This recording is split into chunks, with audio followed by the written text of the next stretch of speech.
Când lumea e grea de vină, când capul n-are minte și ochii n-au lumină, când în poporul timid, pătruns de o noapte tristă, nimic nu mai lucește, nimic nu mai există, când nu mai e virtute, când nu mai e putere, virtutea cea săracă, vezi cum pe uliți piere, când țara bântuită de bici și nehodină plânge după dreptate și după legi suspină, atunci singura moaște, catarg pe-al mării val, e palidă ruină din vârful unui deal.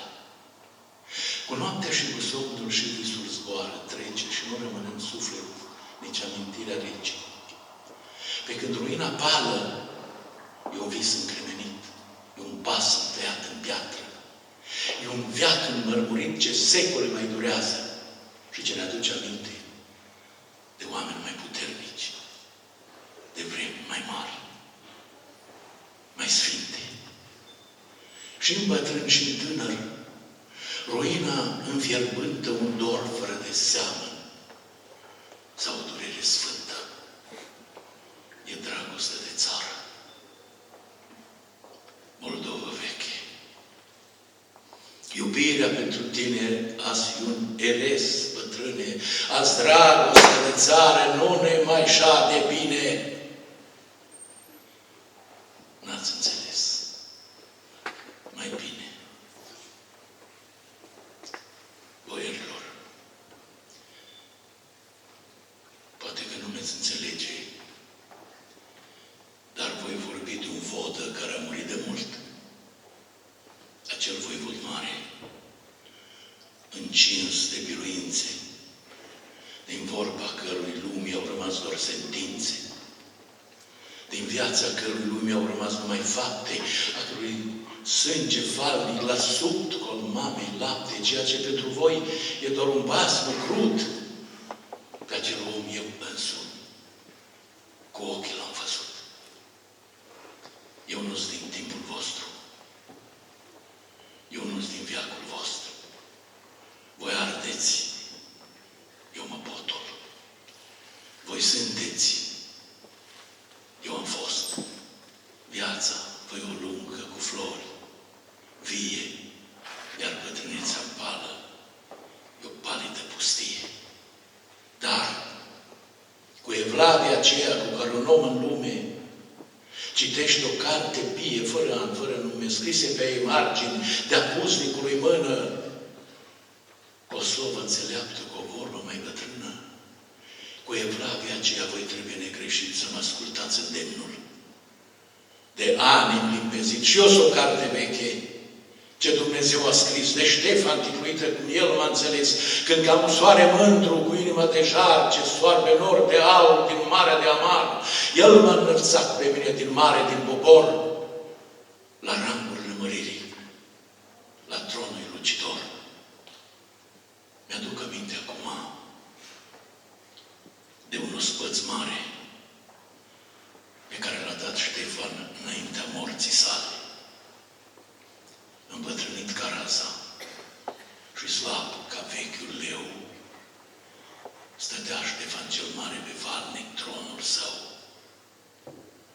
Pe fruntea lui senină de aur diademă, în mâna lui uscată de aur sceptru greu, pe urmeri plete albe, barbă, pe pieptul său. La picioarele lui șubrede, îngenunchiat stătea. Cum luna varsă viața peste lume vie, așa privește Ștefan prin sală, cu mândrie. Și zice,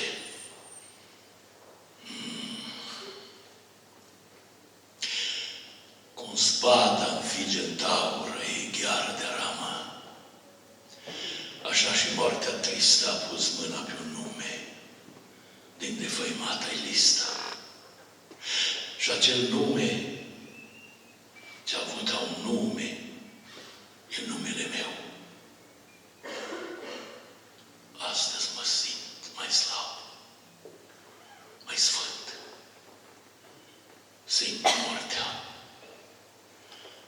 moartea amorțindu-mi cu cheara ei de cer, bătaia slabă înceată din inima de fier.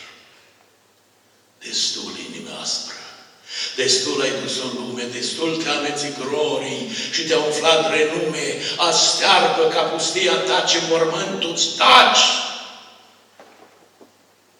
până cât cu mormântuți în groapă ai să zaci.